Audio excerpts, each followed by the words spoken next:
You're listening to a Countout Podcast.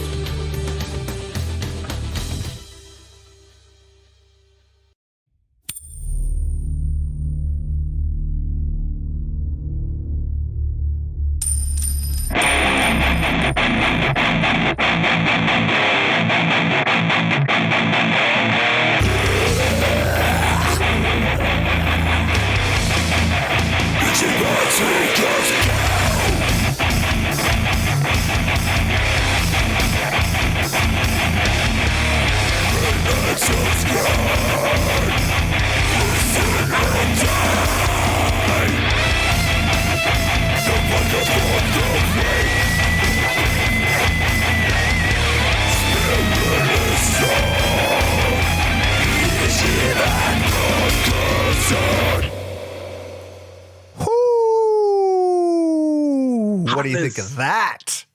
Hotness. Exactly. That's the new and improved ISC theme song. Debuting first time. No more old and busted. No, No exactly. more old and busted. No more of my shitty fucking vocals every time.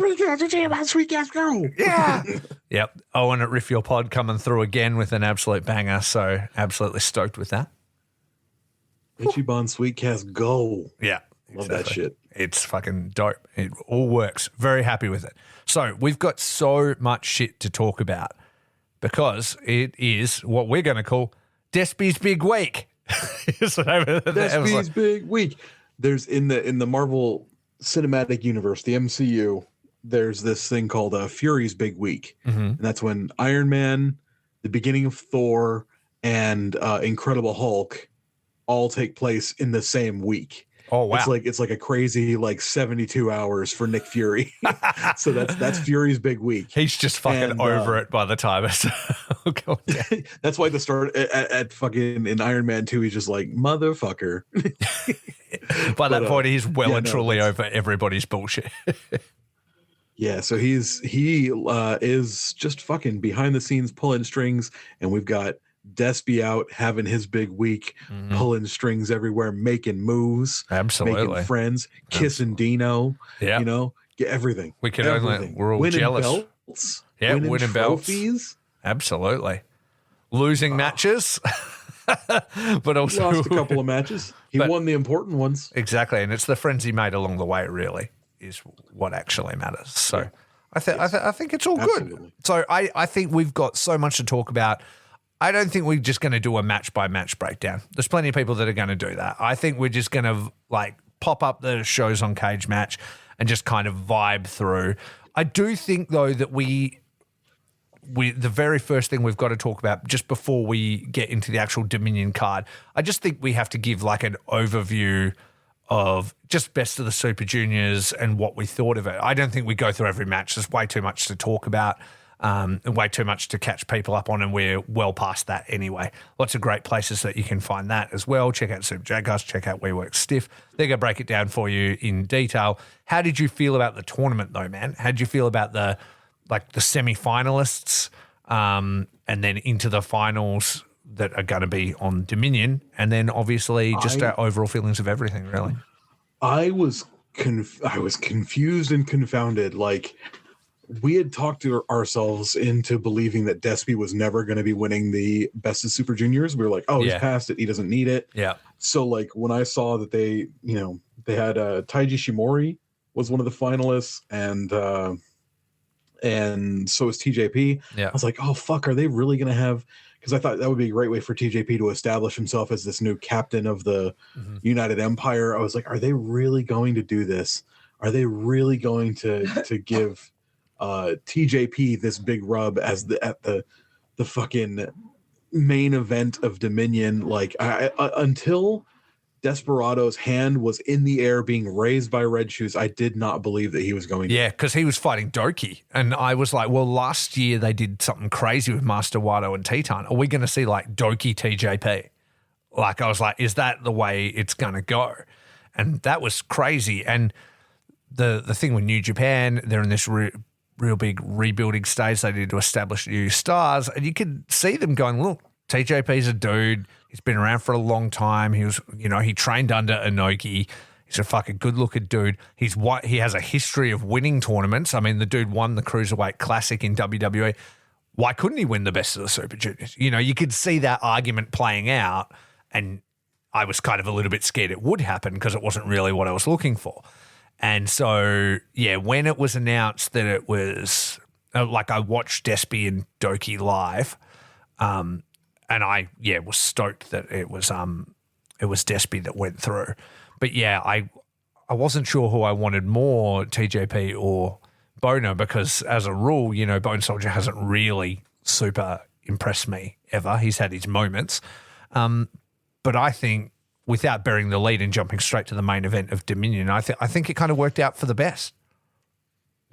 Yeah, it definitely worked out for the best. I mean, I've got a couple of bones to pick with the semi-main as far as, you know, Jon Moxley and his title reign is going. And his next challenger, we'll get to that in a second. But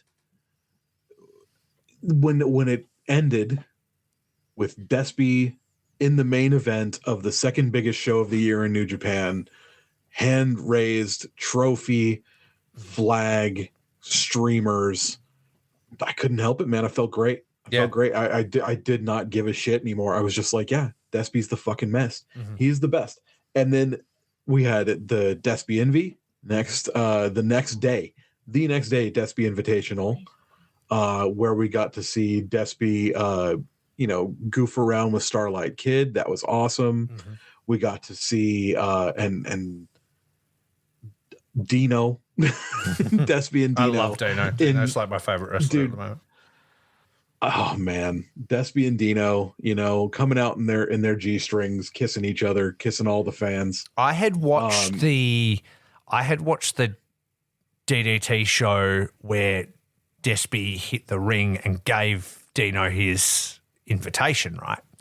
And I knew just through the Japanese commentary and then kind of reading some stuff afterwards, I knew that he had essentially said to Dino, he's like, I wanted Pheromones, which is like, you know, Dino's old team. I want Pheromones back together and I want them to First Bullet Club or whatever, you know, House of Torture. I think that'd be amazing.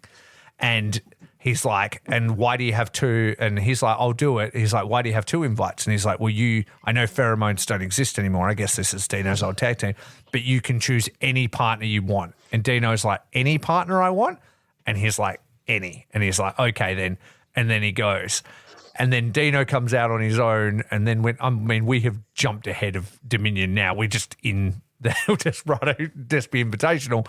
But him then pulling the rug out from Despe and making him his partner and then them leaving and like doing the costumes and shit together. I just thought it was so fun.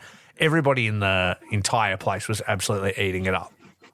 Now, this is my first it's the first Dino match I've ever watched. I've seen clips of him before. But like, let me ask you, is it like anyone who volunteers gets kisses from Dino? Not always. Sometimes he's not. Sometimes he's not interested, or sometimes he prefers it if they are not interested in getting the kiss.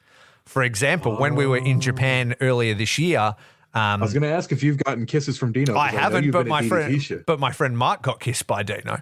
So he was sitting over to the right, and we would have left because he bought his tickets after us. Like we kind of had touched base. He's like, "You going to Japan anytime soon?" We're like, "Yeah, we're going." He's like, "I'm going to go then," and he's like, "What are you doing?" He ended up getting tickets to the thing, and then we're watching Dino come out, and we're over here, and we see like these finger guns come through the curtain, right? And then out comes Dino, and he's pointing around like this, and then he points at Mark, and Mark's like, kind of thing. He doesn't know who Dino is. He has no idea. And he comes right up to Mark and he goes like this, like to high five him. And Mark goes, oh, high five. And then Dino just grabs him and kisses the living fuck out of him.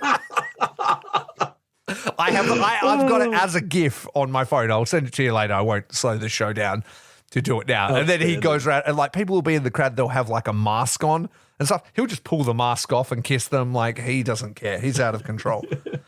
I saw a documentary called The Wrestlers, and he talks about being an aggressively gay wrestler, and that's his whole vibe.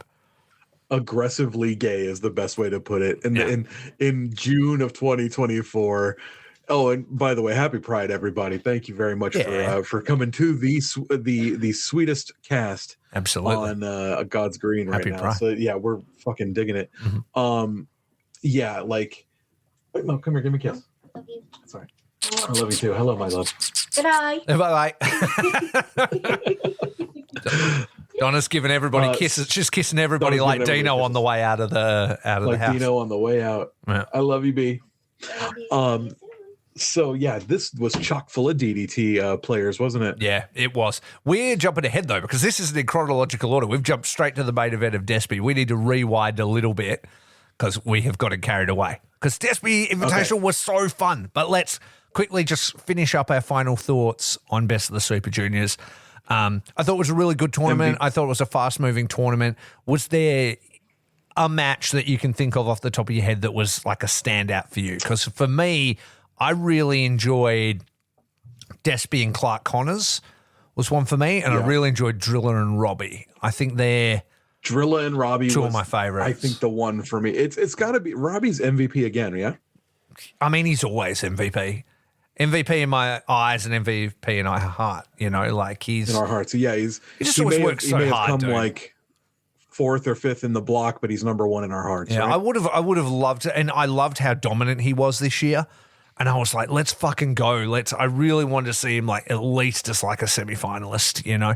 It's sad that it didn't quite end up there. I really think he deserves more than that, you know. Hopefully we'll see it in the future. But yeah, he always is MVP of the tournament. He kills it, man. But we know that when it comes to New Japan, you have to be patient. Yeah, It's coming. absolutely. You just have to be patient. You just got to wait. It'll get there.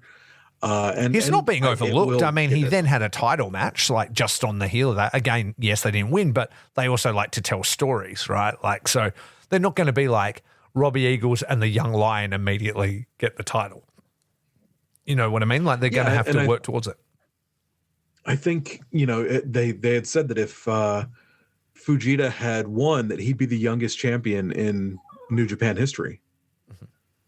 Really? Like, yeah, that's crazy. I don't know if it was youngest tag champion or like they were just like youngest dude to ever hold a belt, I think. Wow. If he'd won it. If he had won it. Yeah. So that's a thing. And you know what? They'll be looking to constantly hit blown that away by record that, while they can. You'd have to think, right? Like they're saying every those one of the things new because they Young want you to Lions- know, you know. Every one of the new Young Lions has something. Suji was the first one of them to win a major tournament. Yuya was also the first one of them. Oh yeah, well he's got the Never belt now, but yeah, he wasn't the first to win a belt, was he? The first to win a belt was Yuya. Yeah. So I mean, if you get Fuji being the first one of them or the youngest one of them to hold a belt, that could be a thing. Each one of them's getting a certain a certain thing, a little feather in their cap along the way. Yeah, sure. So absolutely, but yeah, I think Fuji did great work as well, and I think with everything that happens over the course of this weekend, I think Team DK is much better, like for the entire weekend. But yeah, without getting too far into that, we're here to talk about Despe's big week, and so that means cracking into Dominion. Now, lots of fun matches, lots of fun tags and things like that. But in the interest of time, do you reckon we just roll straight into title matches on these things? Yeah, let's go ahead and do the Los Ingobernables. That's Bushiromu and Yota Tsuji defeating Tanahashi, Bolton, and Yano for the Never Six Mans. Then they gave it right back like a week later. Yeah, exactly. What is the point of that? I'm not really sure what the point was, to be honest. I think I know there was this Dominion was a little bit weird because it was kind of building the Soul show to be the payoff show. Like they wanted to sell tickets for that show. So there was a lot of runbacks or like things that set up that, which I feel like it's a weird choice because, like, I get it, you're selling tickets, but Dominion is like the second biggest show.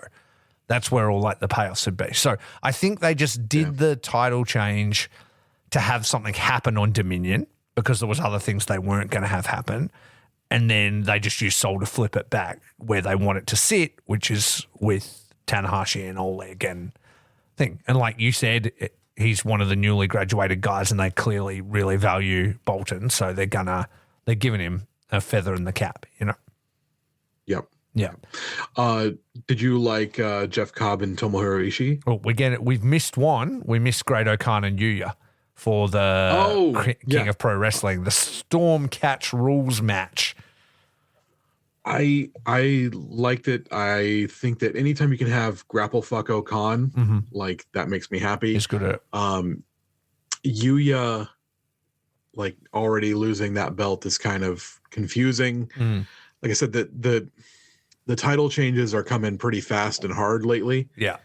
And I would really like for things to settle down and settle in a little bit. And I'm not saying you can't have titles change hands. I'm saying like there's been a lot of it. Yeah. I think they're just trying to like build excitement, right? I think with everything that's sort of happened and the people that are left, I think they're just trying to be like, look, lots happens in the product. Maybe. You know what I mean? Make it seem exciting. Titles are changing. Things are happening. New champions are always exciting. That kind of stuff. But I'm with you. I think that once they have all their pieces where they need to be, then you can kind of run with them a little bit. Yeah, I hope so. Yeah. I hope that's good. Because I don't think O'Khan should have lost it initially. Like, I feel like the picture was for him to sort of run with it a little bit, but then I think they just wanted to, like, do something, you know, for Yuya real quick. And so they just had to kind of get it back off him. And Yuya's already challenged for, like, the Never and things like that as well. So, like, I liked the rule set that they came up with this one where it was like a miniature pure match, like ROH pure match. That was pretty cool. Yeah. It was one of my more favorite matches on this card. This card did not impress me much. Yeah. Shania Twain, you did not impress me much. So yeah, I thought Jeff Cobb and Ishii was good. Loved Jeff Cobb and Ishii. Loved it. Let's talk about the tag team combination match. Oh, like just real quick. Did you catch Ishii just fucking pulling a Hurricane Rana in this match? Oh, yeah. Casually breaking out a Hurricane Rana when he's like fucking 50 years old. And this one, like, Amy was watching this with me and it really sort of made her enjoy Cobb. I don't want to say it's a full Amy 180 because she has liked him and disliked him at various times sort of over his time. But we were like left going, we love him in this space, in this world TV space, but also how fucking good Ishii was how we came off from it. They're so good together. He's never been bad, man. Yeah, he's so good. And when we talk about the G1 announcements, I'm kind of wanting him to win his little fucking block thing. But yeah, jumping onto that 4-way elimination tornado match with all the tags. That was fucking it. Yeah, this it was cool. So much fun. A lot happening. There was so much happening because so it was Mikey Nichols and Shane Haste. Yep. With Robbie and Kosei Fujita at their sides. And Robbie and Zach were there as well, wasn't? Yeah, yeah, Kosei, and Robbie, Fuj. And Zach. It was all of them. All three of them were there. That was a beautiful thing to see. If only Tito was there. Yeah. And Slex and everybody. Let's just get everybody on. Get fucking Jag in fucking all of them. It's worth noting that Tito's like the MLW champion at the moment, or an MLW middleweight. champion. Middleweight champion. Yeah. Tito's a bad motherfucker, dude. Yeah, he's cool. I love that guy. I mean, there's a reason they call him Bad Dude Tito. Yeah, exactly. He's bad, dude. Bad. So they defeated Chase Owens and Kenta, El Phantasmo and Hikuleo, and Bishamon in the same day. Yeah, and TMDK eliminated Gorillas of Destiny, Bishamon eliminated Bullet Club, and then TMDK eliminates Bishamon. So they actually knocked out two teams in that. Yeah, two sets of champions. Exactly. It's impressive. So, actually, who was? Technically, Bullet Club were holding the title, so they didn't pin the Bullet Club champions. Oh no, you're right. Sorry, I was thinking. I'm hoping that's not like a fucking thing they use to have a rematch between Kenta and Chase and TMDK, but it probably is. Jesus, I just want Chase to go away, man, sometimes. And then that entire Soul show, he was like, nah, fuck it, I'll sit here and do commentary. I was like, oh, look, a show with no Chase Owens on it. He's like, commentary, bitch. Anyway. And he does not watch the product. He's like, oh, really? Yeah, dude, these great moments. And he's just like, oh, is that a thing? Like, okay, cool, man. Cool. That's the other guy. Like Hanare's big moment, fucking Walker sitting there going like, Hanare, he's worked for so long. He's the first Maori champion. He's been in this company for 15 years or whatever. And then Chase goes, oh, really? It's his first one? His first belt? Yeah. It's like, bro, you only just got your fucking first belt a few fucking days ago. Don't be acting. How about learn to let the moment live? Let the moment go. Yeah. Fuck off. Anyway, the tag team match was really good, and I'm very excited that Team DK are the new champions. That's hell yes. They didn't fucking join the belts though. Still, there's still both titles, so which is fucked. So yeah. I don't know what they're going to do. Because no one's going to challenge for just the strong belts. That's why it makes no sense. So once you fucking win everything, then you've just got to fucking merge them. Like, yep. That like they did with the fucking Intercontinental belt and the World belt. It was like no one's gonna pin the heavyweight champion and challenge for the Intercontinental belt. Yeah, it's just not going to happen, right? Like, so fucking why are you doing this? But I guess they've got that out in that Strong's kind of a separate show, and so they'll just be like, they're fucking gonna defend that. But it gets messy, I personally think, in these kind of things when it's like face champions, right?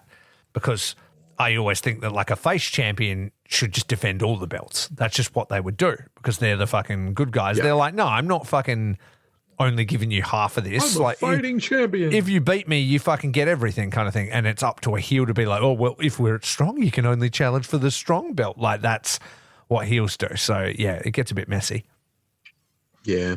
Okay. And I think we're going to have TMDK as faces for quite a while. That's the thing. There's not a lot of people. So I was explaining to my wife how all of the factions are like in a spectrum, right?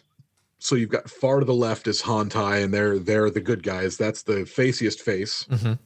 And then you've got House of Torture far to the right. That's the heeliest heel, and everybody else falls somewhere in that line. Because she was asking me how come sometimes when Zach's wrestling, he's wrestling as a good guy, and sometimes when he's wrestling as a bad guy. Yeah. And I was like, well, it just depends on who he's facing. If it's someone who's further right on the spectrum than he is, this is not a political thing. I'm just using left and right to denote where they're falling on the line. Sure.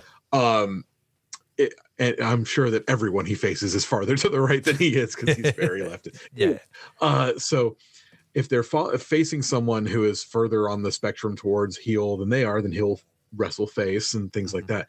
So I don't see that shift coming where TMDK is going to be pulling, farther to the face at all. I mean, that's kind of confusing when it comes to Robbie, because Robbie is like the heel of PWA now, and you could started to see it pop up a little bit during the Best of Super Juniors and stuff. Yeah.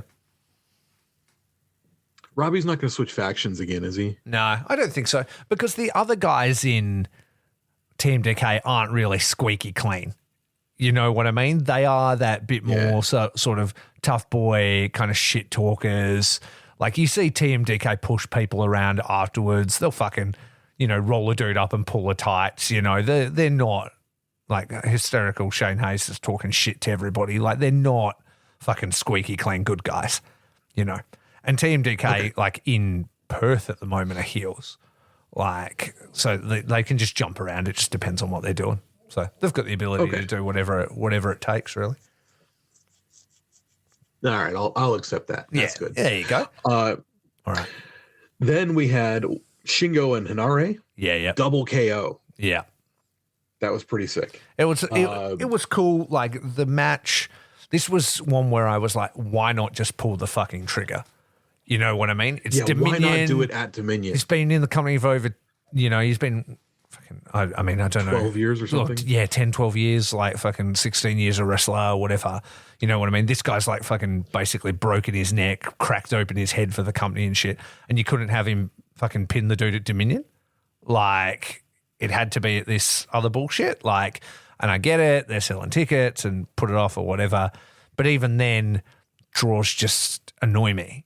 Like, I'm like, if he can't win it now, then just have him lose is how I look at it. You have it like, have the exact same finish, but like Shingo happens to get to his feet 1 second earlier and then he's like, you know what, it's not settled, that's fine.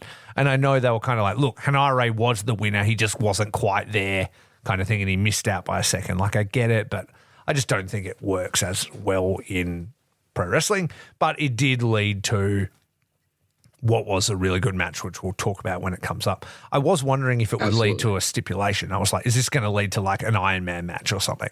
Or like a last man standing where it's literally like this exact finish, but that's how you win, you know? Like that. And I loved that match that they had, but man, would it have been better as an Iron Man match? Would it have been better as a last man standing? I don't know. I don't know. Maybe. The match was really good. Like, they obviously had a few things. Like, they had to keep a few tricks up their sleeve in this match to allow for that match, you know?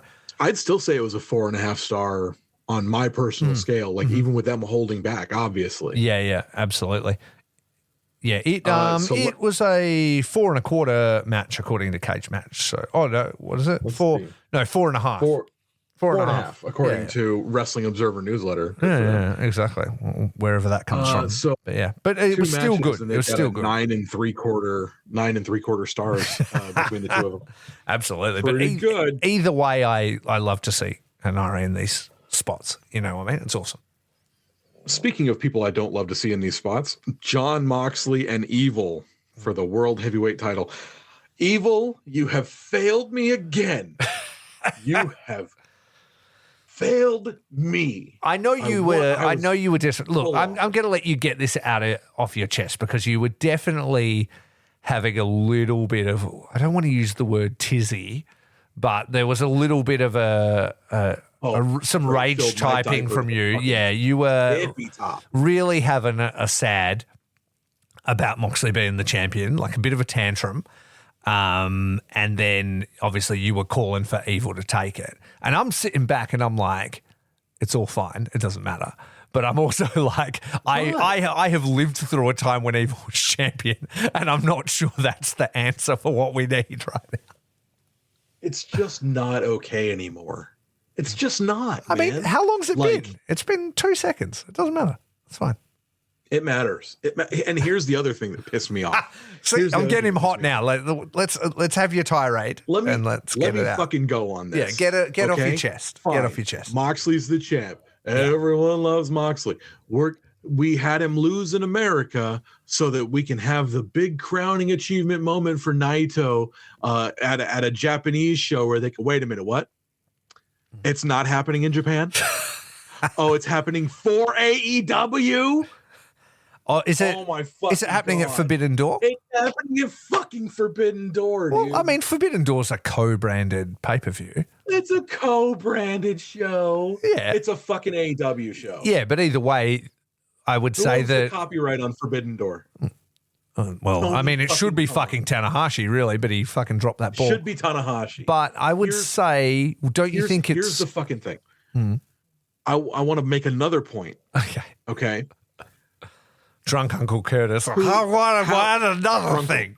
I'll ask another thing. Okay. Hey. If you were a hot dog, would you eat yourself? I would. Anyway. So Jesus Christ. How did Naito earn this title shot that he's having at Forbidden Door? Okay. So hear me out. That bothers me. Who the fuck did he beat? Well, he didn't. He just walked out. Callum Newman? John Moxley. He beat Callum Newman? Well, fuck. Exactly. I was like, you're not really booking him to win. So 2 points about this. The Moxley thing hasn't been going on that long and I don't really care enough. So I don't have a thing. I think it's fine. Exactly. You don't care about But you know what? I didn't care about it for a fucking year when Sonata had it. So it doesn't really matter. It's a fucking secondary title to me at the moment. They don't do anything cool with it. It's like fucking getting me hot now. Now I'm going to fucking go about them not using this thing. But don't you think it's cool I do think it is good if Naito pins Jon Moxley on an AEW show. Like, I do think that's good. Like, if it 1, 2, 3, clean as a whistle, Destino forever, fucking and repeat, and Naito beats him on his own show. I do think I like that. There's no guarantee that'll happen. He'll probably just get fucking stonked and fucking absolutely buried. But yeah, I think that. But again, I don't like lazy booking like that, where John's like, I fucking win. I'm the fucking sheriff of this town. Anybody out the back, come out. And me, I'm going, Zach, let's go. Zach out this fucking curtain right now. Zack Sabre Jr., let's do it. And then Naito comes trotting out, and I'm like, oh, bruh, like, I get it. But I hate it when dude loses title, the title takes a little excursion for a few days, then dude just wins it back again. And I'm like, we can take it on a longer journey than this, guys. Like, it doesn't need to. It's the same booking that they did with Finlay and Nemeth, which I didn't mind because I just wanted to get it back on Finlay. I don't think he got a proper run with it, but I'm just like, do we need it? He didn't get a proper run with it. And I was pissed scared they were going to fucking flip it on Sonata win it. Yeah. Flip it to Sonata. And I was like, oh, another V0 fucking reign for Finlay. This is the new US title. I was very worried. That match took 1,000 years off my life. And yeah, I was kind of a bit worried about it too. But yeah, so anyway. I'm so done with this fucking Moxley Naito fucking dance that they're doing. I'm tired of this shit, bro. I'm tired of it. Was the first one that good that we fucking needed a second? Like, I don't remember if I really enjoyed Moxley and Naito. Was it okay? No, and it was a match. Yeah. Yeah. Like, I don't know. The issue is that like Naito's the only fucking guy they've got on the marquee right now. And as long as that's the case, they're gonna ride it on him. And I'm not against Naito having the belt. I'm not. But like, I remember someone telling me specifically that this belt, this world heavyweight belt, is the belt that stays in Japan. And people come to New Japan to challenge for that belt. Is that what they said? Okay. That's what they said. And then they said the global heavyweight championship, the GHC, is the belt that travels around. That's the belt that goes out and shows people what New Japan is, like in their own home country. And what? They never keep to these fucking rules. They go, this belt is they never keep to it. I remember when for the youth to challenge for. Yeah. And that's why we're having Tomohiro Ishii challenge for it. Exactly. And I mean, I love that Jeff Cobb's got it. Not exactly the youth either, though. I'm so fucking tired of this shit, man. Are we? Come on. Are we ready? I thought this was a positive show, but are we ready to close this podcast? Are we done with New Japan as fans? Like, are we? I'm not. Do you want to start a DDT podcast? Yes. Like, I'm more into I am Mao's so fucking good. I went to his now. birthday one time. I went to his 21st. Really? Yeah, I've got a photo up here. I'm a Mao guy now. Mao, Chris Brooks, Dino, fucking Masada. Masada's so fucking good, dude. He's like Chris Brooks' fucking protege in DDT. Nice. Yeah, there's I've been a Chris Brooks fan Shunma was years. just in Chris Brooks was all over the fucking European scene while I was when I first came over here, moved over and started. Like, I saw his final match in England before he took off for DDT. Yeah, really. Shunma was just in fucking, I forget his last name. I could find it, but was just in Tournament of Survival. Did a DDT death match in the tournament against Brandon Kirk. Oh, nice. Yeah, exactly. There's so many good dudes. But yeah, that is why we're now Ichiban Sweetcast and not Okada Shorts. So we can move around a bit. We can finesse this. We can dip. Let's talk about, I think, if anything, we'll finish our final thoughts on this show. Let's let the IWGP World title shit be where it is. You know what? It's just not for us right now, and that's fine. it'll come back around and then it will be. But right now, the players are not who we want to see. So, but when we talk a little bit more about the Despe show, I think you'll see our eyes light up because we had so much fucking fun with it. Because it was the Despe show. It was like a DDT show. It was like a Big Japan show. Like, it was just so fun. I just prefer indie wrestling, I reckon. So Best of the Super Juniors 31 final, El Desperado versus Taiji Ishimori for the Best of the Super Juniors. What do you think of the match? Did this blow your skirt up? I know you're not a Bone Soldier guy, but I thought this match was really good. He had his working boots on for sure. He did. Am I like a major Boner fan overnight? Absolutely not. Like, but I do think he worked really hard. And I think they told a really good story and like so aggressive. Like, I did really like the match, you know. And I was like, if he was this guy all the time, then maybe I would be a Taiji Ishimori fan. Hard to be that at 40 years old, being that guy. Tell me about it. Shit. I mean, like, I go sit down for lunch during work, and like when I get up, I'm like walking crooked for the first 3 or 4 minutes. I went to the GP yesterday because I thought I had appendicitis. I think I just had like indigestion. I'm still trying to figure it out. Yeah, I think what? Tummy ache survivor. Yeah, tummy ache survivor. Exactly. Well, it's like when you have a brush with mortality, like I've recently had. I just don't trust my body anymore, I think is what's going on. Fair. Yeah. Absolutely fair. I got to take advantage of some of this English, like NHS, because I still haven't. Like, I do take advantage of the brain medicine, of course. We've talked about that, but like I've still never seen a GP here. I haven't been to the doctor in 25 years. Yeah. Okay, that's an issue. that was the main reason I went. I broke my hand in 2003. That was the last time I saw a doctor. Really? Yeah. Fuck it hell. That's what did you have to, obviously I sent you a picture today of all the various screws that are holding my hand onto my arm now. What did you have to do for a broken hand? So they splinted it up for a week. And then because I couldn't get into the doctor to see the doctor to get a cast on it for a week. Yeah. And then they set it. So this is great. They set the thing in a cast. And I was actually going to audition for a band like fucking 2 weeks later. So that was fun. So I was able to, I had 2 fingers free. I had my forefinger and my thumb free so I could hold a pick. And I started playing with a pick after that. Because you're a bass player as well. We've talked about my band on here, but we never really talked about that Curtis is a bass player as well. I am a bass player, or I was a bass player. I have not played a bass in many, many a moon. Check this out. Ready for this movement? Oh, shit. Look at you turning around. Next week, I need to start getting ready for our show in October. Are you going to be able to play bass? I mean, that is your fucking fretboard hand. Yeah, exactly. Look at this. Got that finger strength. Look at that. Look at this movement. Fucking. But I couldn't turn this hand. What I'm showing everybody, this is an audio medium. Curtis and I have a camera. Yeah, medium. But like, if I was holding my hands up, imagine in... what's that fucking Talladega Nights when he's like, what do I do with my hands? Oh, yeah. And they come up in front of him. I couldn't make that motion with my left hand. It couldn't turn around and like palm to face kind of thing. So, but I'm there now. I'm at like almost perfect. 70%. Yeah, exactly. So, and then the fingers were already back. So I just can't like close a fist all the way with the left. It's not my punching hand anyway. And then yeah, so we'll see.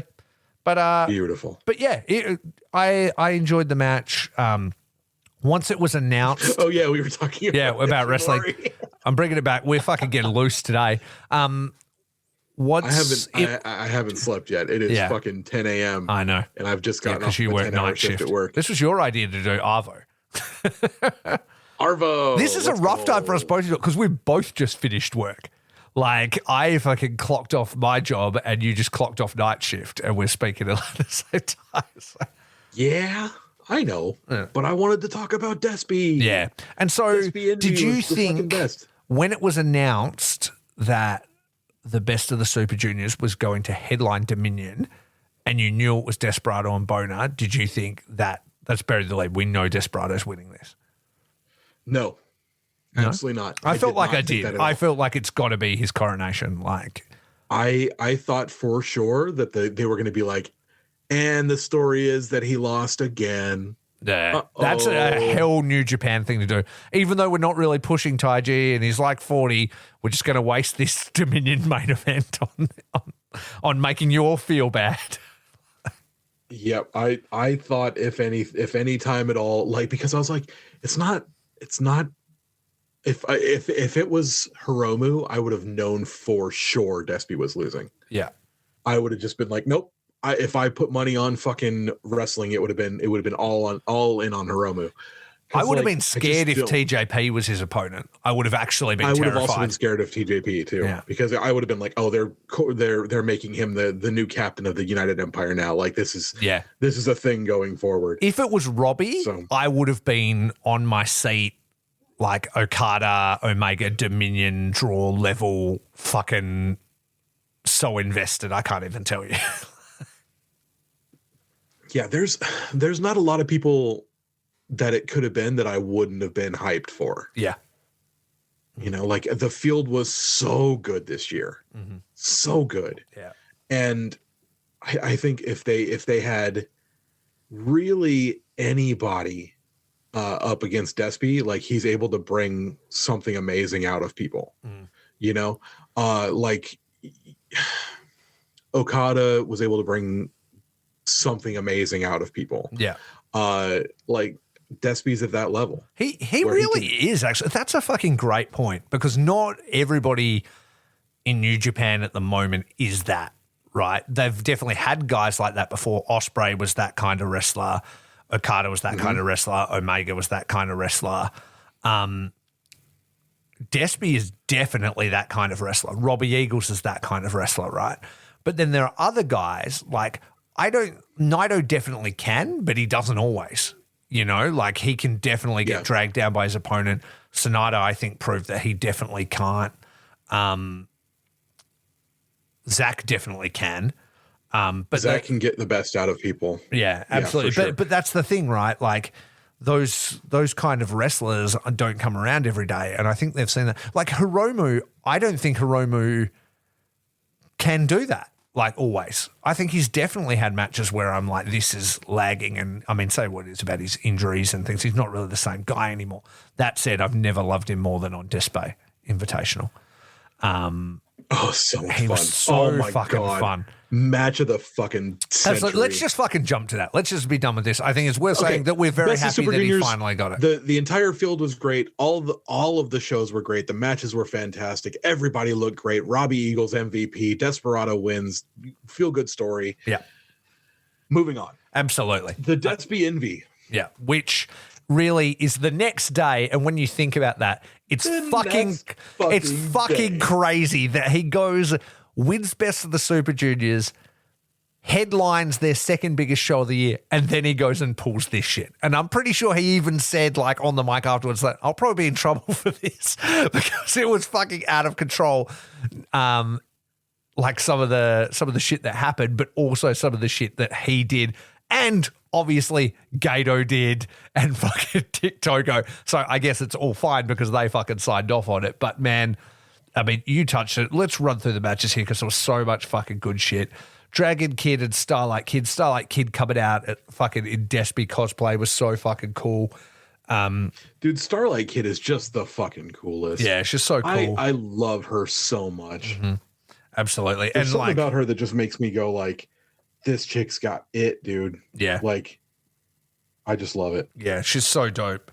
And then Despe and Mimo Shimoda, who I wasn't familiar with, but from just reading up on her a little bit, she's obviously a very well-respected veteran wrestler. She's been wrestling for like over 35 years or something like that. You know what I mean? She's like the one in female wrestling from what I understand, or one of the ones like OGs. So yeah. Pretty cool. And then Despe opens his own show and loses. So that was great. And then I was like, oh, that's super interesting that he's not in the main event, because I thought obviously it's a mystery vortex type show. You don't know what's going to happen, but I really thought the whole thing was going to lead up to like him having a big singles match or something to close it, like he has done before with like Jun Kasai and stuff. So I was like, I wonder what his main event will be. And then when it wasn't that, I was like, oh, I wonder what that'll be. What's he got up his sleeve? Absolutely. Then after that, we had a 4-way match. It was Daisuke Sasaki versus Doki versus Ita versus Violento Jack. Now, I got to say, I fucking love Violento Jack.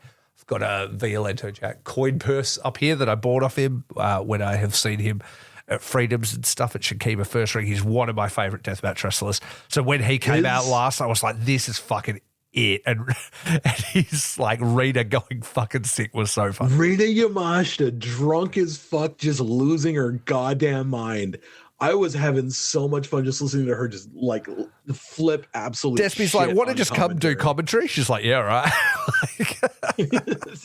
Sure, bro. Yeah. No problem. And so anybody that doesn't know who Rita is, she is like a deathmatch wrestler trained by Jun Kasai, is from Freedoms too. So like her supporting Jack makes sense. They're the same team. She's also like been GCW Ultraviolet champion. She is currently GCW Ultraviolet. Oh, she's still got that belt? Yeah, cool. I can't remember. Did she win Tournament of Survival last year? I feel like she did. But because you and I talked about it. Yeah, exactly. So she wasn't in the matches, but she was on commentary. She was sitting over there to the side with the band Sim. You haven't seen them before. They did a Wrestle Kingdom theme called Lion's Den. They do the Attack on Titan theme, the Rumbling. They're a really big band, like kind of like ska punk type fucking hardcore nu metal type band. In Japan, genres don't matter. They just do whatever the fuck they want. So, yeah. And that was a sick match. I really like Sasaki. He's like the goth-looking boy from DDT. Doki's obviously from New Japan. Ita's from, where was he, Noah? I think. I'm not really familiar with him. I don't really watch much Noah stuff. And then Violento Jack. He is Noah. And then, because he's got a Cactus Jack thing going, right? It's like, that was really fun to see like his like half Cactus Jack, half Lucha Libre mask. Was like it's really sick. Fucking cool. Yeah, absolutely. It's kind of like, half sort of Mankind, kind of half Lucha Libre type thing. He's a bad motherfucker, man. He's awesome. He lives in Japan. Like, he's obviously a Mexican gentleman, but he's been there forever. Like, he's fluent and stuff. I met him for the first time, actually. Was it last trip? Trip before. Briefly. We were all at a bar and I met him. And I saw him without his mask. Handsome man. Next up was Hardcore Tag Imagine Team. the fucking decade, dude. Yeah, dude. Hiromu Takahashi and Jun Kasai versus Minoru Suzuki and Takayuki Ueki. This fucking popped me huge. So first of all, I don't know how long Ueki's been a hot cop, but that's not normally now you need to know that Ueki's one of the most fucking brutal deathmatch wrestlers there is. I've seen him do some crazy shit with cinder blocks and things like that. So having him come out in this hot cop uniform, if that's just what he wrestles in all the time, more power to him because it was fucking awesome. I loved his cardboard belt that he had. Yeah, so funny. Great. And then his partner comes out and it's fucking Suzuki. So already I'm losing it. I don't know if they're partners or enemies, but I'm like, either way, this is fucking killer. I'm like, are these two about to fuck each other up? Then I'm like, they're partners. Then Hiromu's music hits and I'm like, what the fuck is going on? Hiromu's here. And then Jun Kasai's music hits and nobody loses their shit more than Hiromu. Like, he fucking goes mental. I bought some New Japan merch from Rolling Cradle last trip. Jun Kasai, 25 years wrestling merch. I got this sick shirt and hat. And that's like Hiromu's store. You know what I mean? Like, that's his brand. And he put out all this stuff of that. And he was like a fucking kid meeting his hero. You know what I mean? Obviously they know each other, but he was so excited to be in a match with him. And yeah, it was an absolute shit show. And I fucking loved every single second. No shoe Lego death match. Hiromu hopping through the Legos like on his tippy toes was so funny. Like a fucking bird. Yeah. So funny. And then like everybody chanting for Suzuki doing it. He's like, fuck it. And he does it too. Like fucking. And like Hiromu doing Kasai's finisher and stuff. Like Hiromu busted open his own head on the railing before the match even started, just headbanging to Kasai's thing. Hiromu's in a match with Ueki, Suzuki, and fucking Jun Kasai and ends up hurting himself. I know. It was fucking so good. So much bullshit. And then fucking, of course, Suzuki and Ueki fall out and he fucking turns on him and shit and everyone's bashing him. It was fucking so fun. Like, I really had a great time. Like, I was having so much fun. Fucking grin on my face a mile wide. And like those first matches were good, you know. I'm like, oh, this is cool. And then Violento Jack and that happened. I'm like, oh, that was pretty cool. And then this happens and I lost my shit. I was like, this is unbelievable. I mean, I were losing it. And then when the next match happened, I like couldn't even fucking believe it. Like when they start coming out, it's like Chris Brooks. And then it's Mao. And I'm like, okay, come on, dude. Then it's fucking ELP. And I'm like, oh, sick. Is this like a three-way? Are they a team? I love these guys together. And then fucking Takeda comes out, dude. Fucking Takeda comes out. And I was like, what the fuck is happening? And he walks out with a fucking board with like black forks on it. It was intense as fuck. Like I loved it. Like it was absolutely when he pulled crazy. out those fucking shears. Oh yeah, he always just has those. They looked like they had seen a ghost. They were just like, whoa. They're like, we've walked into some shit we didn't fucking mean to walk into. And then I love that they were all like, we're gonna team up kind of thing. And I was like, let's get ELP into Schadenfreude fucking quick smart. Let's do this. Hell yeah, dude. Hell yeah. Let's do the thing like they did with TMDK and just borrow a faction. Yeah. And we'll borrow Schadenfreude. Yeah. And we'll have like ELP and fucking Chris Brooks and Desperado, you know, and sometimes Jun Kasai can come over too. Yeah. And like absolutely borrow that. I could get it going. I mean, like Zach keeps doing all this stuff with DDT, and I know he was saying that like Chris Brooks has challenged who's he fighting? Is it he's fighting Despe? Yeah, it is. So this match ends in a draw, really good. And then at the end, Chris Brooks kind of thanks everybody and calls out, you know, Despe in and says, "Look, I want to fight you," or whatever at their big event they've got coming up. And then Despe tries to roll him up because it's the Iron Man title. It's like a 24/7 title. Yeah, absolutely. Yep. I just watched the lead up to Chris Brooks getting that fucking title is insane. Because do you know who? What's that fucking? It's like a mascot that gets around Instagram. It's like called Chiba or something. Oh yeah. That like, big head. Big head thing. It was the champion just the other day, and then it got rolled up by some other dude, and then his mate fucking pushed him off and rolled it up, and then he got fucking taken out, and then Chris Brooks takes out him. It just goes on like all the time. So, dude, yeah. I was looking at this thing the other day. It was every belt that has been won by Kana Asuka from WWE. Yeah, sure. And it was just like, she was such and such tag team champion, and she was like wave world champion for such, and it had the dates on it and stuff, and it was like DDT Iron Man champion, and it had the date, and then it was like DDT Iron Man champion ×2, same date. DDT Iron Man champion ×3, same date. She was just there that day, and they fucking did a heap of title changes with it. Yep, that's so funny. Great. That's so funny. But yeah, and then it's Zack Sabre Jr. Versus Hikaru Sato. Yeah. This guy, he's Minoru Suzuki's boy, yeah? He's training Pancrase with Minoru Suzuki. He sold me a shirt at fucking Pile Driver, fucking Suzuki's store. Yeah, he was there. Took a photo of us with Suzuki. He's a fucking real deal. He's like, I was looking at his stats here on Cage Match. He's actually done a lot. Like, he doesn't really look super old, but he's like 43. And he has like fucking, when did he debut? 2009. This guy's been like all Japan junior heavyweight champion 3 times, All Asia tag champion 5 times, DDT Iron Man champion 2 times. Everybody has been. Independent junior champion, KO'd open weight champion, KO'd tag team. On and on it goes. But yeah, he's done lots of stuff. And I understand he has a bit of a shoot background as well. Like, so, yeah, like in actual martial arts. So, yeah, mixed martial arts.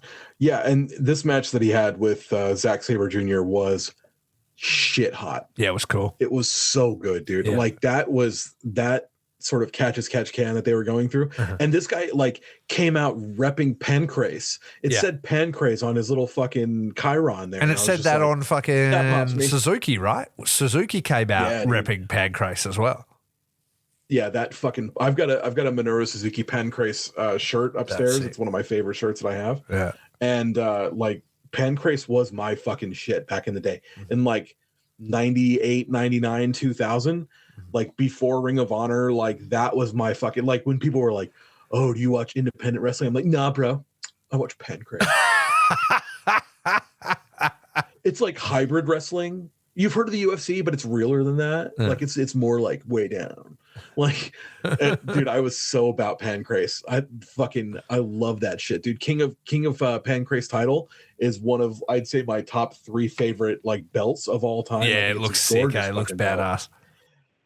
And like, you know, that's where I first heard of fucking Boss Rutan, who I fucking love and adore. Boss Rutan and fucking like Minoru Suzuki and Ken Shamrock and like all of these great like, you know, shoot fighters from like all over the world, Japan, you know, fucking Dutch dudes pulling up, fucking American dudes pulling up, like fucking Pancrase was the shit, man. Yeah. It was so much fun. It's badass. You know what's so cool? I'm just like reading through the ratings on Cage Match for this show, and I've never seen so many 10s like on here. Like people like 10 show of the year, 10s across the board. It is. It's 10s across the board. It's really impressive. It's rated at 9.21. The lowest rating was 6. And that wasn't even like a bad one. It was pretty fun. I think the 6 was. Or the lowest rated one was the the main event that we can get to right now. Dick Togo and Ghetto, representing both halves of Bullet Club, defeating Dino and El Desperado. Now that's what I'm saying. Before Dino fucking makes El Desperado be his partner, and they leave, and then Desperado comes back in the same. Let me set the scene. Yeah, do it.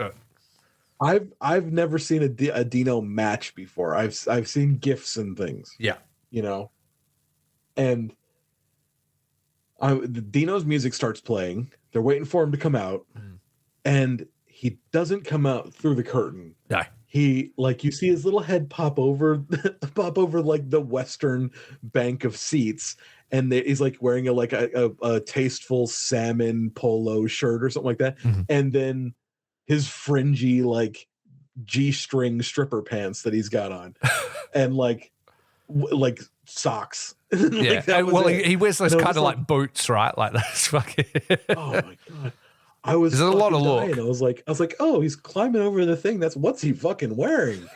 And then he comes out. He kisses 90 people. He got them lining up at one point on that middle bit in the corridor there. He's just like he pointed and just a row of dudes appears, and these are fans, and then he just kisses them one by one because he comes to the crowd. He just kisses men. That's what he does. Aggressively gay wrestler. Aggressively gay, let's go. And every time I go see him, people love it. Like they're obsessed with him and how funny he is. And to me, I'm not sure there's a bigger star in wrestling right now. He's too fucking funny. You got to see, I don't know if I got to put it on the wheel or I got to do thing, but I watched him in the DDT had their like Prince of DDT tournament or King of DDT tournament. And it was Dino versus Endo. I don't know the full guy's name. Dino versus Endo. And dude, if you thought this match had like gay overtones, like it was ridiculous. Like fucking like Endo was just essentially naked, but a G-string with like Dino just hammering him like from behind. Like it's so ridiculous. Like Dino's doing like moonsaults to the outside wearing basically no clothes. Like it's fucking so intense. We were like, what is happening here? This is so fucking crazy. I love that shit, dude. Dino is so funny. He's so funny. Yeah, embarrasses the fuck out of El Desperado, makes him go back and he's got his own like handmade gear for in Desperado colors. He's going to wear the same pants. Oh, great stuff. And then of course they're facing Ghetto and Dick Togo. So not only does everybody love Desperado, not only does everybody love Dino, everybody fucking hates these two. Yeah. Because they're the ones who fucking shit all over like the cool Bullet Club and turn Bullet Club super heels and not these fucking, Yeah, they're the ultimate cool heels. They don't have like if you bring in like in this match, if you do War Dogs or whatever versus these guys, that would be a cool match, but it's not the same as like these two. Because everybody fucking hates these two. It's not a cool match. It's like we really want to see Dino and Despe beat them, and we want to see them. I was kind of hoping it was going to be like a reunion of Jotto and Ghetto, but like, I mean, Jotto fucking super hates Ghetto right now, so it's fine. I thought it was from the original promo and stuff we spoke to Dino. I thought it was going to be like House of Torture. I thought it was going to be like Show and Evil or something like that. I didn't think it was going to be those two, but either way, it kind of makes sense that they would maybe agree to do it. So, but yeah, super, super funny. All the big spots. For those who haven't seen it, Dino's finisher, he essentially, once he gets rid of his outer fringy pants, he then is just in like underwear. And he has sort of two layers of underwear, both are G-strings, and he has the bigger one G-string and then a very much a stretchier, G-string. the stretchier, bigger outer one. He'll like knock them out and they'll be staggering them out, and then he'll open the front of his G-string, and then the person will pass out into the G-string, and then he'll pick them up and pile drive them in his G-string. That's his finisher. I saw that live for the first time, and I was like, this is the most insane shit. I posted it to Instagram like, if wrestling's fake, then explain this, because it is the best finisher I've ever seen. Yeah, that's the only thing I had ever seen of Dino before was like that move. Yeah, which is and I think there was a GIF going around of him and former redacted wrestler who shall not be named and was canceled. The porn star guy. Yeah. So. Yeah, that's all I'd ever seen of Dino. I didn't know that he was like, I thought like, oh, he's like a goofball. No, he's fucking hilarious. He's so funny, dude. He's so funny. It's one of those wrestlers where like, if you wrestle him, you're wrestling his match. You know what I mean? Like he just takes over the entire fucking show. Like he doesn't bring out the best out of people. He's not an Okada. No, he's not an Okada. He kind of does bring the best out of them in a way. He'll bring out the most entertaining shit, But yeah, there was this fun part because he's always kissing dudes and shit as well. There was just one part where he kissed the DDT referee, and the DDT referee sold it like he was stunned, and he was like in a video game, when you're doing this, like swinging around. Yeah. And for like half the match, the ref is just in the corner stunned like that, like he's in a video game, like. He just sold it for so long, like it was so funny. And this when like Desperado doesn't want to do it, and then he slaps the fuck out of him and makes him take off his pants and get up on the thing, and then he's gonna hit the guys like into Despe's ass, and then Despe gets down, and Dino just walks up so close to him and then just kisses him on the lips for like a really long period of time. Like it's so fucking random. You're left and Despe's just standing there like at attention, like he's in trouble kind of thing. It's so fucking crazy, man. I thought it was so funny that Dino got to have 2 layers of G-strings, but Despe did not. Yeah, no, he just had a jock strap, so he was whole out. Was Despe? He was whole out is the best way to. Did you see the way he got out of the ring? Like he had to like kind of like lay down and roll. Yeah, you got to be careful so that he wasn't. Did you see when Dino was leaving? He left with his pants off essentially, and then he would like he was walking backwards away from the ring, and then he would like bow, but like directly in front of the crowd, just like full hole. People were like taking photos. I was like, what are you doing?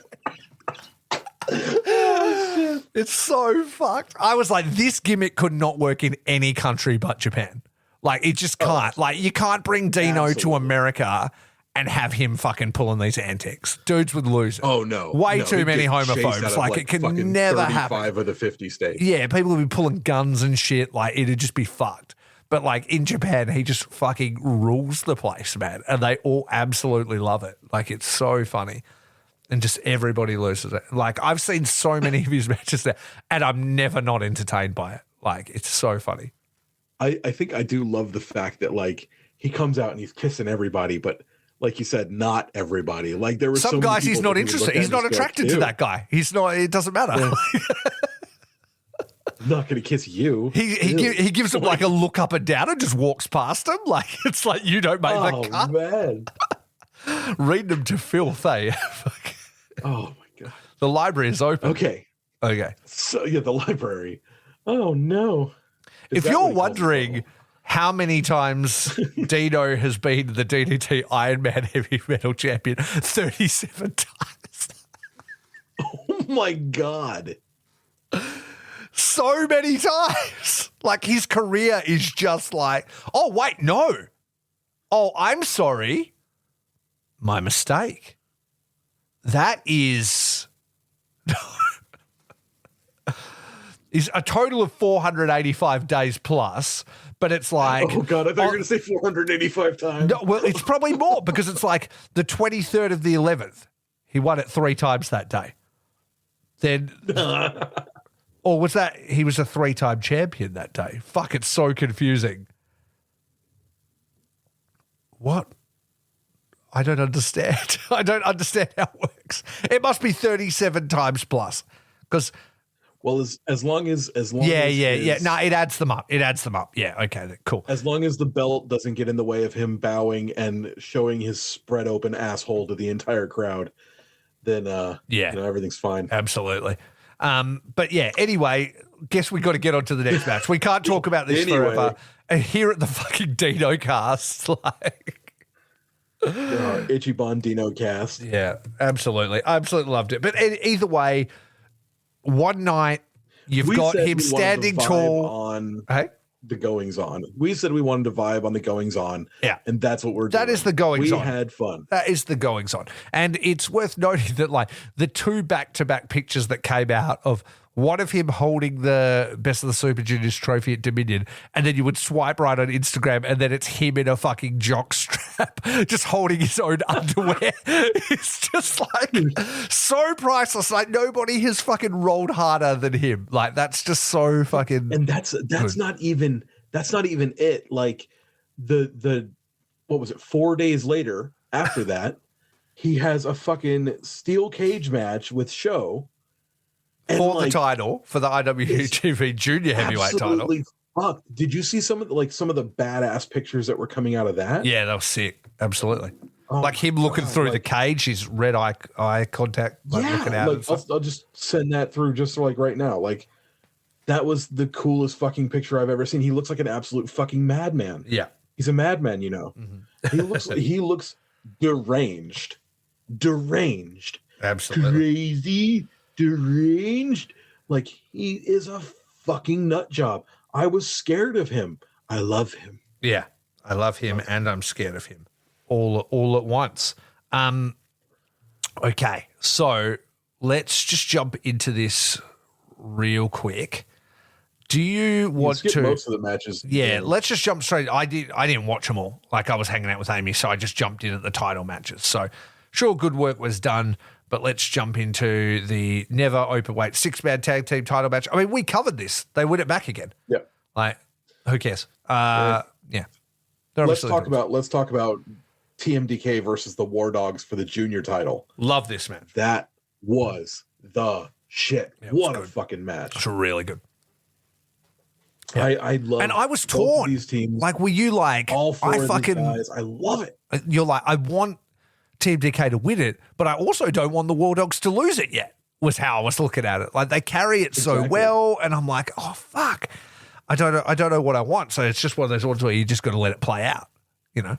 And then at the end of the match, you got the War Dogs in the fucking ring, and they just look they're both juniors and they both look absolutely fucking yoked. Yeah. I was just like, these guys are monsters. Yeah. I really want to see monsters. Who's going to take them? I want to see both dudes challenge Despe, but Clark especially. After the match they had, Clark tearing off Despe's mask and shit like that, I'd love to see a title defense against Connors. That would be sick. Like fucking death match in New Japan. Like, oh, that'd be fun. That'd be fun. Let's whip that fucking cage out again. Let's go. Keep it going. Yeah, that could be his thing. Love it. Yeah, I wonder if this is going to play all the way to Wrestle Kingdom when maybe we get back Master Watto and have the Master Watto and Despe Desperado explodes. Yeah. Yeah. But how I wonder wild that he what like Watto's going to be. he headlined 3 pay-per-views, 1 Matt Classic, 1 Gay Extravaganza, and 1 fucking essentially bloody cage match. Like 3 headlining matches in 1 week, essentially. In Sunday one to fucking Sunday. week. Yeah. He can do it all. Yeah. Absolutely. El It made everybody Desperado. look great. Best show match I've seen in fucking ages. Best boner match I've seen in ages. Like fucking best Gato and Dick Togo match I've probably ever seen. Like, you know. When you started saying best gay, I was like, oh, he's going for it. I wouldn't say the best Oh, gay the match gay- I've ever seen because that Endo fucking Dino one I told you about was really good. Yeah, that was so. Yeah, let's get the War Dogs challenging for the title, for the junior title. Man, the junior title is the world title right now. Yeah. That's where I'm at with it. It's feeling good. After this Best of the Super Juniors and leading up to this, it feels like Despe's the fucking main guy. It's the original belt shape I like. It's just like fucking, it's it. Do you think they're going to change the belt soon? Oh, fuck it, I hope not.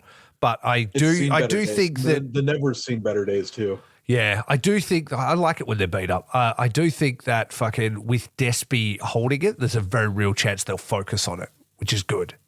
Like, so they'll do stuff with it. It's not going to go in a cupboard until they can think of what they're going to do with the champion. You know, he's obviously like one of the hottest wrestlers in the world. G1 right now. starting next month. Yeah, So yeah, absolutely. it's going to go in a fucking cupboard for a while at least. Yeah, for like 6 weeks. Well, that's true. He deserves a break after all this shit. Yeah, he does. Let's jump on to fucking Hanare defeating Shingo. Never openweight title match. Hanare's big fucking day. They were all tied up. Shingo had managed to, you know what? Part of why he did win at Dominion was probably due to was like wanted to give Shingo that 8 defenses. Like he holds the record now for holding the never the longest. So they had to get one more in. Might have had something to do with it. But so Shingo longest reigning, but Hanare has taken it from him and also holds the win over their rivalry as well. Because there's 5 matches total and Hanare's won the most of them now. And it kind of felt like when you saw Shingo's after match comments, he felt very like he's done with it. Like he's going on to G1, he's focusing on the world title, he's moving past it and wishes Hanare the best kind of thing. So Hanare now the standard bearer of never. Yeah. I wonder, oh man. And we've said many times, like, that's where he needs to be. Like he were said saying it himself on the show, like it's the bad motherfucker belt. Yeah. And he's a bad motherfucker. Absolutely. And I'm fucking amped to see what he can do with it. If he brings this back to that when that was the Shibata belt, you know? Yeah. And he was fighting like Kyle O'Reilly and, you know, people like that and just fucking kicking 10 shades of shit out of people. Mm-hmm. Like that was when the Never was the fucking belt. Yeah. You know? Absolutely. And let's get that back. Yeah. Let's get that back. Let's get that fucking shoot fight like atmosphere back. Yeah. I remember a young Hanare interview like with like Kevin Kelly outside of Wrestle Kingdom. You can probably find it on YouTube somewhere, full head of hair, the whole deal, no face done, anything like that. And them asking him what his goals were in New Japan, and he said the never. You know, and in his post-match stuff, he said, you know, the first match he ever saw from New Japan was like Makabe versus Ishii for the never kind of thing. It's like always been the belt he's wanted. So like for him to come all this way and to finally get it now, it means a lot to him. Like, yeah. I think it means a lot to everybody. It probably means a lot to the entire island of New Zealand. Well, absolutely. First Maori champion. It's huge. It's huge. Yeah. Yeah. Like, and the fact that he didn't get it until he fully embraced like his heritage. Yeah. And you know, he became this ultimate version of himself. We were saying it like he started out as one thing and he has slowly evolved. Like he evolved when he joined the United Empire and he evolved even further. And like we were saying, like when he first debuted this look, we were like, this is the ultimate form of Hanare. Yeah. You know, this is where he's going to be at, that he can finally fucking break through that glass ceiling. Yeah. And he's done it. He's done God fucking bless him for it. It's awesome. Yeah. It's so cool. And like the music and stuff, like even speaking to him, you know, interviews and stuff, and we're obviously Bud's like, that music was really important to him. Getting Alien Weaponry, who are a New Zealand metal band, like he wanted to make sure he had them as his music, and the graphics and getting his ink done and like all these things are all things he's wanted to do for a long time, and he's just kept going and pushed away for it and pushed through injury and fucking all this shit. You know what I mean? And made it here to his personal, mountaintop first milestone, I would say, because I'm sure he's got a lot more in the tank. But yeah, it's just so cool to see. I'm so happy for him.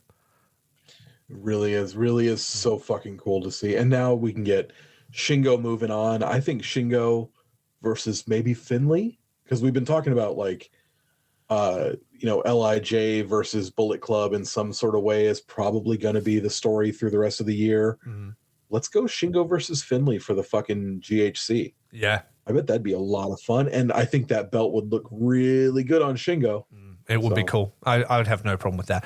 Shingo is, as I was watching this, I mean, it's like, Shingo really is so fucking good. And I'm like, dude, he's like, speaking of people that can fucking raise people, and give people good matches and stuff like absolutely. That. He's easily one of the top 3 wrestlers in that company.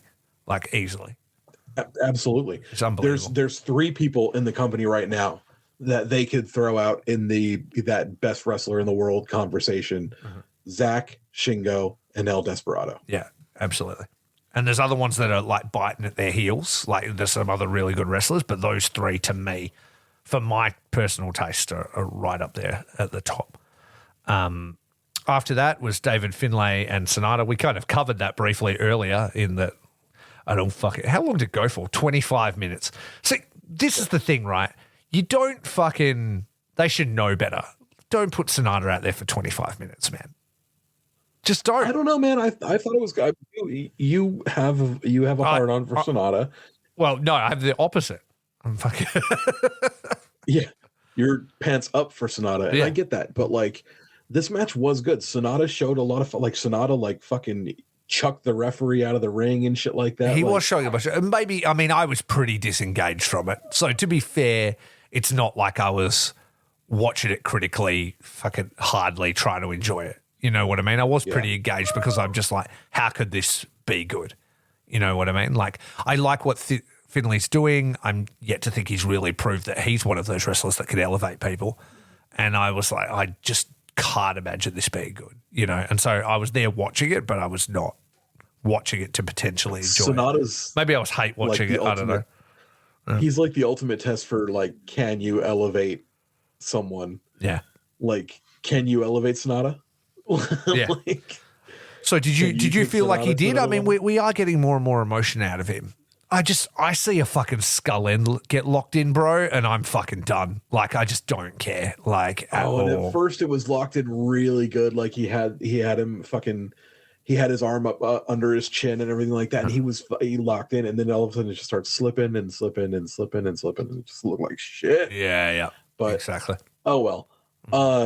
No, like I thought it was a good match. I definitely did not think it was anywhere near match of the night. Yeah. I didn't think it was. What did I say? That? Oh, I said something that was fucking shitting on Sonata in our group chat with the stiffies. It's just like, wrong crowd. They don't even reply to my Sonata slander anymore. They don't even fucking say shit. Like, they know where they stand and I stand. I'm like, I probably don't need to throw this fucking hate in here because they're not gonna. They love him, and that's fair enough. Josh was really invested in him as a character and wanted to see growth and wanted to see where he got to. And he did that for him. You know what I mean? And so that's really great. Yeah. It just... And I mean, like, if you watch, it is ridiculously subtle, but if you watch it, the growth and the storytelling is there. Yeah, it is there. But you know what? And they have done that. It's just the previous 7 years I had to sit through before they even started that story that's fucking got me a little bit bored of it. You know what I mean? Because there was 7 years of no character movement. You know what I mean? With Sonata. He had long since bored me for a very long time before he started this. And so that... Well, yeah, I mean, at one point he shaved his beard. That's true. At one point he looked like a whale fisherman. Yeah. He looked like his hair on his head and his beard Were the were same. the exact same, and you could like switch them. And Well, he was playing the long game. He was like, I'm going to continue to ugly myself up until they actually push me, and then it's go time on the jawline. Handsome Man City. Yeah, exactly. Handsome Man City. Yeah. That is what it is. All right. And then, of course, the last match of the night, El Desperado. What else can we say about achievement, Despe? beating Show in a fucking wild cage match that saw the Hantai. Like, it was so funny when Hantai came out to rescue him and the House of Torture just mooked him. I was like, look at these fucking Hantai dorks. I'm like, Despe needs to get some real mates. Like, this is concerning. It's a bunch of dorks and Oleg Bolton. Yeah. I did love that, like, Despe's in the center of the ring, just like fucking tossing chairs at the cage. Like any fucking House of Torture boy that tries to get in through the cage or climb it, he's just like, yo, like fucking had the high ground. Smack Just him in the yeeting fingers it. with the Yeah, chair. absolutely. He was getting it. Great. But it was good. Hantai I got him out of wonder- there. Get him out of here. So that was good. There's like, Did you love did Show see being Bolton with, essentially like, strip two searched? dudes? Oh, yeah. He's just carrying him out by himself.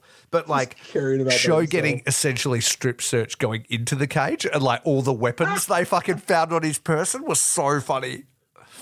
They took his weapon, his backup weapon, his emotional support weapon, like everything.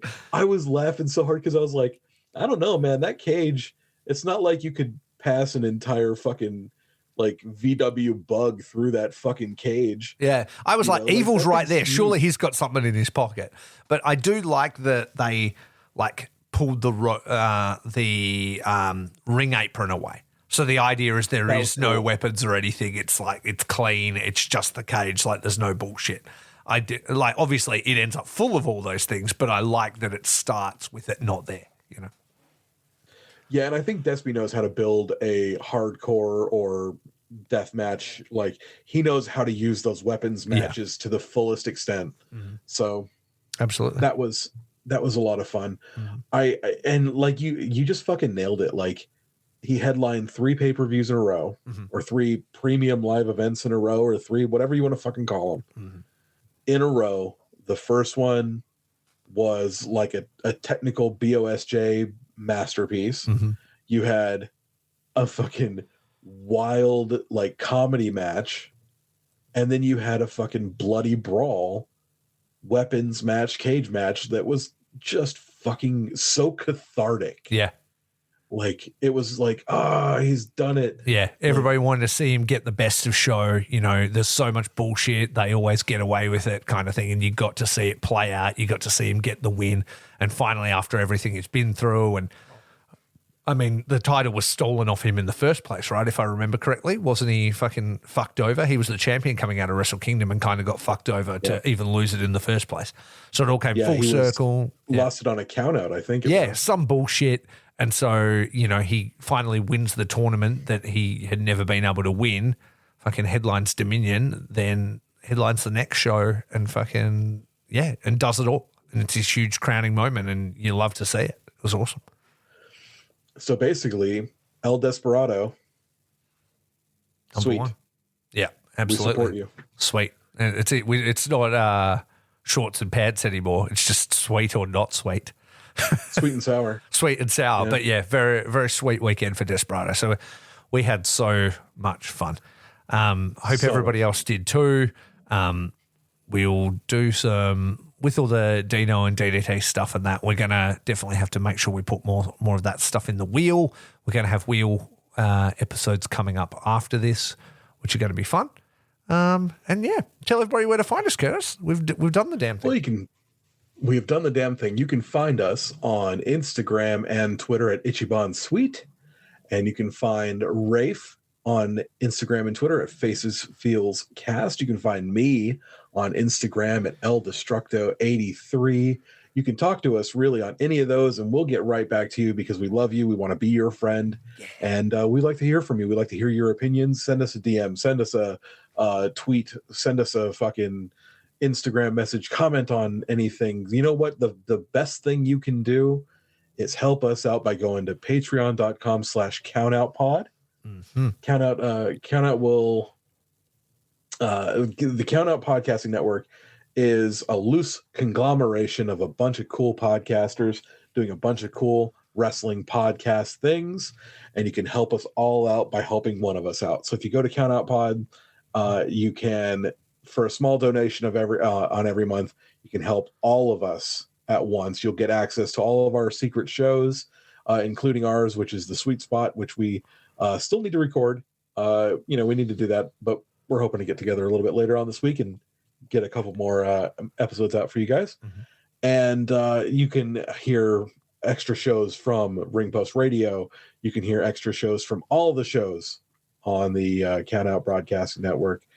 And I need to sleep. Yeah, exactly. Everybody wets their beak on that deal.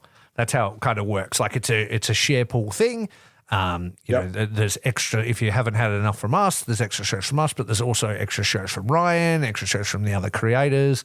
If you like New Japan content, Ryan, the main man at Count Out, is doing a series called Best of the BOSJ, as he calls it, which is, his favorite Best of the Super Junior finals, which are really great little half-hour episodes to jump in and learn a bit about it, which is really enjoyable. I've listened to all those now and I really enjoy them. So you can check all that out. But yeah, that's all from us today. We've got more episode recording to do in the coming days. We need to bank up a bunch of stuff. We've been waylaid with all the various illness and melodies and shit that fucking have thwarted us, but we're still at it. We're not giving up yet, so we're cranking on. So you know how it goes. It's rate and subscribe, listen or die, spirit of fight, style of strong, sweet cast, Ichiban.